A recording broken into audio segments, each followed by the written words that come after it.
রাতে চ্যাম্পিয়ন্স লিগের ম্যাচে ক্যাম্প নুতে ফ্র্যাঙ্কফুর্টের বিপক্ষে মাঠে নামবে বার্সেলোনা। অন্য ম্যাচে চেলসিকে আতিথ্য দেবে আতালান্তা। হাই ভোল্টেজ ম্যাচে ইন্টারের দুর্গ সান সিরোতে লড়বে লিভারপুল। সবগুলো ম্যাচই শুরু হবে রাত 2টায়।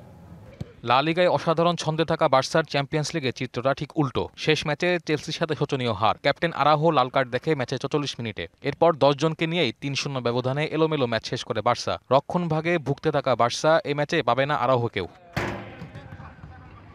5 ম্যাচে 2 জয় 2 হার নিয়ে টেবিলের 18তে হানজি ফ্লিকের শিষ্যরা। প্রতিপক্ষ ফ্র্যাঙ্কফুর্টের বিপক্ষে জয় দিয়ে চ্যাম্পিয়ন্স লিগে আবারও ছন্দে ফিরতে চাইবে কাতালানরা। যদিও জার্মান ক্লাবটির সাথে কোনো সুখের স্মৃতি নেই ইয়ামালদের। 2022-এর শেষ দেখায় 3-2 গোলের হারেই ম্যাচ শেষ করেছিল ওরা। তবুও নিজেদের মাঠে ফর্মহীন ফ্র্যাঙ্কফুর্টের সবটুকু সুযোগ নেবে কিউলার্সরা। ইন্টারের দুর্গ সান সিরোতে লড়বে ধুঁকতে থাকা লিভারপুল। চলতি মৌসুমে সব স্রোতই বইছে অলরেডদের বিপরীতে। নিজেদের শেষ 5 ম্যাচে জয় মোটে একটি। চ্যাম্পিয়ন্স লিগে 5 ম্যাচে 9 পয়েন্ট নিয়ে টেবিলে 13তে অবস্থান স্লটের শীর্ষদের।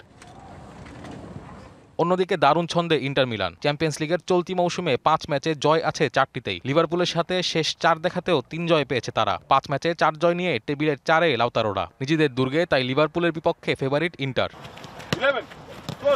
অন্য ম্যাচে চেলসিকে আতিথ্য দেবে আতালান্তা। শেষ ম্যাচে বার্সাকে উড়িয়ে ফুরফুরে মেজাজে মারেস্কার শিষ্যরা। যদিও চ্যাম্পিয়ন্স লিগে এখন পর্যন্ত 3 জয় আছে দুদলেরই। আতালান্তার মাঠে তাই জমজমাট ম্যাচের অপেক্ষায় করবেন ভক্তরা। Naim Hamid, DBC news. Colour expert, George sap এবং মাইল্ড অন হ্যান্ডস টেকনোলজি সমৃদ্ধ অরিক্স ক্রিস্টাল ওয়াশ আপনার লন্ড্রি এক্সপার্ট।